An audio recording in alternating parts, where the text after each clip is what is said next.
गौड़ साम्राज्य की, ये जो गौड़ साम्राज्य है छोटा सा परगना हुआ करता था गजनी में, जो कि गजनवियों के अंतर्गत आता था। और दोस्तों इनका गौड़ साम्राज्य का यहां पर एक नेता हुआ था अलाउद्दीन। अलाउद्दीन नहीं है दोस्तों, एक नेता हुआ करता था अलाउद्दीन। तो इस अलाउद्दीन की अपन बात कर रहे हैं। इस अलाउद्दीन ने सबसे पहले यहां पर, और गौड़ साम्राज्य कहां था दोस्तों, अफगानिस्तान में। गौड़ साम्राज्य की स्थापना अलाउद्दीन ने की थी। बिल्कुल पेड़ कोड से शक्तिशाली नेता था गौड़ साम्राज्य का। 2000 रुपए फीस है बिल्कुल दोस्तों। गौड़ साम्राज्य का शक्तिशाली नेता हुआ अलाउद्दीन। अलाउद्दीन ने दोस्तों गौड़ साम्राज्य की स्थापना कर दी। और कहते हैं, ऐसा ही का बैच जल्दी शुरू होगा, और कहते हैं दोस्तों इनको एक नाम से जाना जाता है जहांसोज के। इनका उपनाम है जहांसोज। इनका उपनाम है जहांसोज। आप कह रहे होंगे जहांसोज क्या है, यानी कि संसार को जलाने वाला या विश्व को जलाने वाला, विश्व को जलाने वाला वर्ल्ड वर्नर, तो अपन कह सकते हैं वर्ल्ड वर्नर। वर्ल्ड वर्नर के तक कहते हैं कि अलाउद्दीन ने गजनी में गजनवी वंश के, उस यामिनी वंश के समस्त शासकों की जो कब्र थी उनको खुदवाकर हवा में बिखेर दिया और गजनी को 7 दिन तक जलाया था लगातार। इसीलिए इनको जहांसोज के नाम से जाना जाता है, जिसका अर्थ है विश्व को जलाने वाला। इसके बाद दोस्तों मैं आपको बात कर दूं, बिल्कुल ब्रजेश सैनी जी, इनका चचेरा भाई उत्तराधिकारी बना जिसका नाम था गयासुद्दीन गौरी। गयासुद्दीन। अलाउद्दीन ने गौड़ साम्राज्य की स्थापना कर दी, अर्थात संसवनी। मैं कहूं कि गौड़ साम्राज्य में ये वंश कौन सा था, तो ये दोस्तों एक वंश था जिसका नाम था संसवनी वंश। वो पूछने लग जाए कि मोहम्मद गौरी किस वंश से बिलोंग करते थे, तो आप याद रखना संसवनी जो वंश है उससे बिलोंग करते थे, यानी कि महमूद गजनवी यामिनी वंश से और मोहम्मद गौरी संसवनी वंश से क्या करते थे, बिलोंग करते थे। गौड़ साम्राज्य का संस्थापक कौन था दोस्तों, अलाउद्दीन था, जिसने गौड़ साम्राज्य की अफगानिस्तान में स्थापना कर दी। यह गौड़ जो संसवनी वंश है उनका सबसे शक्तिशाली नेता हुआ था, जिसको उपनाम जहांसोज के नाम से जाना जाता है। इसने गजनी में समस्त गजनवी वंश के शासकों की अस्थियां निकाली, हवा में बिखेर दी और गजनी को 7 दिन तक जलाया। इसीलिए इनको विश्व को जलाने वाला जहांसोज या वर्ल्ड वर्नर के नाम से जाना जाता है। मैं कहूं कि गौड़ साम्राज्य में मोहम्मद गौरी किस वंश से बिलोंग करते थे, तो वो गौड़ वंश नहीं है, गौड़ साम्राज्य है। गौड़ एक जगह का नाम है। वो वंश कौन सा है, संसवनी वंश है। वो कौन सा वंश है दोस्तों, संसवनी वंश है। और याद रखना दोस्तों, अलाउद्दीन का जो उत्तराधिकारी होता है वो कौन होता है दोस्तों, गयासुद्दीन गौरी हुआ। कौन हुआ, गयासुद्दीन गौरी हुआ। इसी गयासुद्दीन गौरी की अपन बात करें, इसी का भाई था शहाबुद्दीन मोहम्मद गौरी। कौन था दोस्तों, शहाबुद्दीन मोहम्मद गौरी। शहाबुद्दीन मोहम्मद गौरी। अब एंट्री मारेगा शहाबुद्दीन मोहम्मद गौरी। तो गौड़ साम्राज्य की अपन बात कर रहे हैं, आप स्क्रीनशॉट ले सकते हो, एक बार स्क्रीनशॉट ले ले।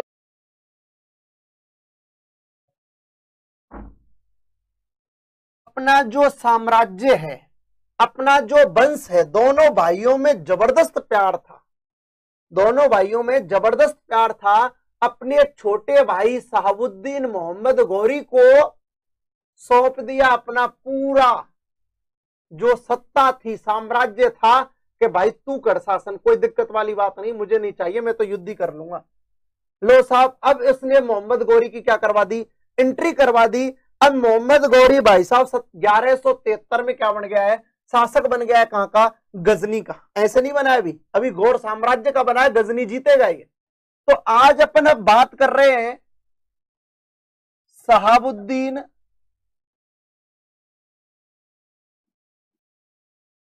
मोहम्मद गौरी की। शहाबुद्दीन मोहम्मद गौरी, शहाबुद्दीन मोहम्मद गौरी की अपन बात कर रहे हैं दोस्तों। गजनबी, सबसे पहले कासिम, फिर गजनबी, फिर गौरी, सब लूटने आए, साम्राज्य का विस्तार करने आए।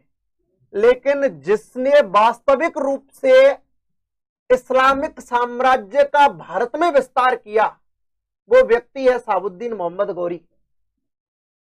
ये वही व्यक्ति है, गुड इवनिंग, ये वही व्यक्ति है दोस्तों जिसने तराइन का बैटल युद्ध लड़ा पृथ्वीराज चौहान तृतीय से। अपन शहाबुद्दीन मोहम्मद गौरी की बात कर रहे हैं दोस्तों। बिल्कुल गणपत दौलपुरिया जी, बिल्कुल गौरी के बारे में आप बात कर रहे हो। इनका वास्तविक नाम था शहाबुद्दीन मोहम्मद गौरी, ठीक है। इनके उपनाम देख लेते हैं। आपन बात करें उपनाम जंगी और मोहम्मद बिन शाम, इनकी बात करें दोस्तों, इन्होंने शासक बनते ही जीता, तो शासक बनते ही अधिकार किया 1173 में गजनी पर। और अब यहां से एक सिस्टम सेट किया इन लोगों ने, शासन करने लग गए दोनों भाई, गयासुद्दीन और शहाबुद्दीन, ठीक है। दोनों में तगड़ा प्यार है ना। अब अपन बात करें, इन दोनों ने तय किया भाई ऐसा करते हैं अपन लोग, तू देख ऐसा कर, ये क्षेत्र है, ठीक है, अफगानिस्तान वाला, तू तो चला जा, एक जना चला जा, दोनों शासन संभाल रहे हैं, दोनों भाई हैं, तू तो चला जा पश्चिम की तरफ। अर्थात गयासुद्दीन कहां चला गया, पश्चिम दिशा में। कौन गया, गयासुद्दीन। मोहम्मद गौरी का बड़ा भाई गयासुद्दीन कहां गया, पश्चिम दिशा में, साम्राज्य का विस्तार करने के लिए। और दोस्तों पूर्व दिशा में चला गया दोस्तों कौन, शहाबुद्दीन गौरी।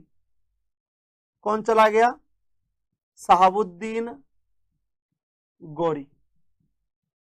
लो साहब, दोनों भाइयों में एक मीटिंग हुई, तय हुआ कि हम लोग दोनों ऐसा करते हैं, गौड़ साम्राज्य का विस्तार करना चालू करते हैं। दोनों के दोनों भाइयों में ये बात तय हो गई, गयासुद्दीन में और शहाबुद्दीन में, ठीक है। एक गयासुद्दीन गौरी है, एक शहाबुद्दीन गौरी है, बिल्कुल साहब चले गए।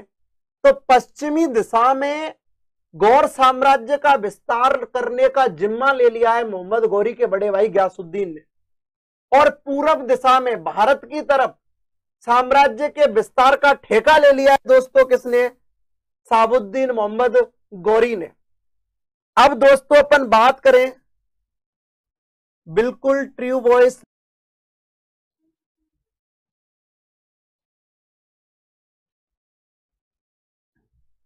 संसबनी वंश से इसने ठेका ले लिया है कि मैं पूरब की तरफ या फिर भारत में साम्राज्य का विस्तार करूंगा, आप टेंशन ना लें, भ्राताश्री आप पश्चिम में चले जाएं। ले लिया ठेका, ओके। शहाबुद्दीन मोहम्मद गौरी का उद्देश्य क्या है, बात कर रहे हैं, नोट क्या लगाऊं, एक हेडिंग लगा देता हूं, गौरी के भारत में प्रमुख आक्रमण 1175 ईस्वी में क्या हो जाती है, जीत हो जाती है। और यहीं से क्वेश्चन बन जाता है, यहीं से क्वेश्चन बन जाता है, बेहतरीन क्वेश्चन। 75 क्वेश्चन बन गया। लो, मोहम्मद गौरी की भारत में प्रथम जीत कब हुई, 1175 में। किसके खिलाफ हुई, मुल्तान पर, यानी करमाती मुसलमानों के। कहां पर हुई, मुल्तान में हुई। ये सारे के सारे क्वेश्चन आपके बन गए। बिल्कुल पिंकेश जी आप स्क्रीनशॉट ले लें, फिर थोड़ा सा अपन आगे बढ़ते हैं किसमें, मोहम्मद गौरी में। एक बार आप स्क्रीनशॉट ले लें सभी के सभी। बिल्कुल 1178 ईस्वी में गुजरात अभियान किया। गुजरात की यहां पर इस समय गुजरात का जो शासक है दोस्तों वो कौन है। 1178 में एक युद्ध होगा, कसहद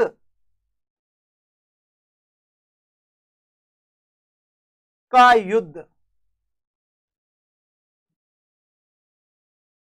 में दोस्तों माउंट सिरोही में पड़ता था। अब समझे इसको, थोड़ा डेप्थ में जा रहे हैं अपन, ठीक है। बिल्कुल मोहम्मद गौरी आ गए। गुजरात को लेकर 1178 में कसहद के मैदान का युद्ध हुआ। कसहद के मैदान में युद्ध हुआ है, जो कि कसहद का जो मैदान है वो कायाग्रा गांव आबू में पड़ता है। जरूरी नहीं वो कसहद का युद्ध पूछे, जरूरी नहीं वो कायाग्रा का युद्ध पूछे, वो ये भी कह सकता है आबू युद्ध हुआ। कौन सा युद्ध हुआ, आबू युद्ध हुआ। और दोस्तों यह युद्ध हुआ है गौरी वर्सेज मूलराज द्वितीय, मूलराज सेकंड। और मूलराज तो 1-1.5 साल का बच्चा है, युद्ध नहीं करेगा, नाम मूलराज का रहेगा, गद्दी पर बैठ गया है मूलराज। तो मूलराज की संरक्षिका है इसकी विधवा मां नायिका देवी। कौन है दोस्तों, नायिका देवी। और दोस्तों कौन कर रही है, नायिका देवी। और जैसे ही आगे बढ़ने लगा गौरी, गौरी की भारत में जोरदार ठुकाई की गई किसके द्वारा, नायिका देवी के द्वारा, एक महिला के द्वारा। और गौरी की क्या हो गई, हार हो गई। मूलराज और नायिका देवी की क्या हो गई, जीत हो गई। तो यहीं से क्वेश्चन बना, देख ली। अर्थात 1175 में करमाती मुसलमानों के विरुद्ध मुल्तान पाकिस्तान में जो भी हुआ, मुल्तान पाकिस्तान में जो भी हुआ वो गौरी की भारत में दोस्तों पहली क्या थी, जीत थी। और ये क्या है, पहली हार है, ठीक है। और वो पूछे कि पहली हार कब हुई, तो 1178 में हुई। कौन से अभियान में हुई, गुजरात अभियान में हुई। कौन से मैदान में हुई, कसद के मैदान में। कहां पर पड़ता है, कायाग्रा गांव आबू में पड़ता है, माउंट आबू में। गौरी और किन के मध्य युद्ध हुआ है, मूलराज द्वितीय के। वो पूछ सकता है कि गौरी की भारत में पहली हार किसके विरुद्ध हुई, तो दोस्तों मूलराज द्वितीय के विरुद्ध हुई। अब मैं कहूं यहां पर दोस्तों और भी कुछ पॉइंट बना कि संरक्षिका कौन थी, नायिका देवी थी। संरक्षिका कौन थी दोस्तों, नायिका देवी। और यह गौरी की भारत में पहली क्या थी, हार थी। तो एक बार आप स्क्रीनशॉट ले लें, फिर थोड़ा सा अपन आगे बढ़ते हैं। बिल्कुल स्क्रीनशॉट ले लें, आगे बढ़ते हैं, थोड़ा सा स्क्रीनशॉट ले लें सभी के सभी। तो भाई गौरी की भारत